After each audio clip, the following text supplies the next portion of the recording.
Hello friends, how are you today? આપ સૌને મારા જય શ્રી કૃષ્ણ અને જય સ્વામિનારાયણ. તો આજે હું તમારા માટે એક નવી વાનગી લઈને આવી ગઈ છું. તો આજે આપણે બનાવીશું ગ્રીન ચટણી.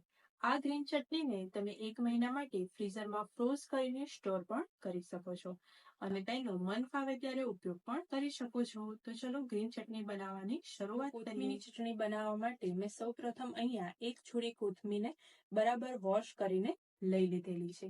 એ સાથે મેં અડધો લીંબુ લીધેલું છે, 2 મરચા લીધેલા છે, 2 ટુકડા આદુના લીધેલા છે, 5 થી 6 ફુદીનાના પાન લીધેલા છે, 2 ટેબલસ્પૂન સિંગદાણા, 2 ટેબલસ્પૂન ટોપરાનું છીણ, 2 ટેબલસ્પૂન સુગર અને મીઠું સ્વાદ અનુસાર લીધેલું છે. પણ અહીંયા ફુદીનાના પાનને ડાળખી વગર જ લેવાના છે. જો તમે ડાળખી સાથે ફુદીનાના પાન લેશો તો તમારી ચટણી થોડી કડચી લાગશે. તો ચલો આ બધી વસ્તુને મિક્સ કરીને બ્લેન્ડ કરી લઈએ. તો બ્લેન્ડ કરવા માટે મેં મિક્સર જારમાં કોથમીર અને ફુદીનાના પાન એડ કરી લીધા છે. એ સાથે જ મરચા, આદુના ટુકડા, સિંગદાણા, ટોપરાનું છીણ,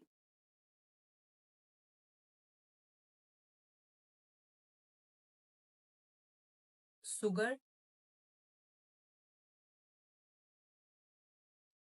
અને થોડું મીઠું એડ કરી દીધેલું છે. એ સાથે જ મેં અડધું લીંબુ નીચોયું છે. આ લીંબુનો ઉપયોગ તમારે બ્લેન્ડ કર્યા પછી કરવાનો નથી, પણ એ પહેલા જ કરવાનો છે. જો તમે પછી તેનો ઉપયોગ કરશો તો તમારી કોથમીરનો કલર થોડો કાળો પડી જશે. અને તમે જો કોથમીરની ચટણીને લાંબા સમય માટે ફ્રીઝરમાં ફ્રોઝ કરવાના હોય તો તમે લીંબુની જગ્યાએ વિનેગરનો પણ ઉપયોગ કરી શકો છો. જો તમારી પાસે આઈસ ક્યુબ હોય તો તમે એમાં થોડા આઈસ ક્યુબના ટુકડા પણ યુઝ કરી શકો છો, પણ મેં અહીંયા પાણીનો ઉપયોગ કર્યો છે. તો હવે મેં બધું મિક્સર જારમાં એડ કરી લીધું છે. તો આપણે તેને બ્લેન્ડ કરીને એકદમ સરસ પેસ્ટ બનાવી લઈશું. તો તમે અહીંયા જોઈ શકો છો કે આપણી ગ્રીન ચટણી રેડી થઈ ગઈ છે. તો તમારે આ પ્રમાણેની પેસ્ટ રેડી કરવાની છે.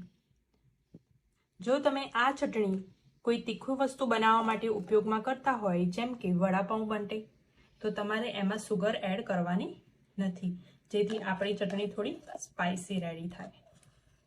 આવી અવનવી વાનગીઓ જોવા માટે અને નવી નવી ટિપ્સ જાણવા માટે મારી ચેનલને લાઇક, શેર અને સબસ્ક્રાઇબ જરૂરથી કરજો. Thank you.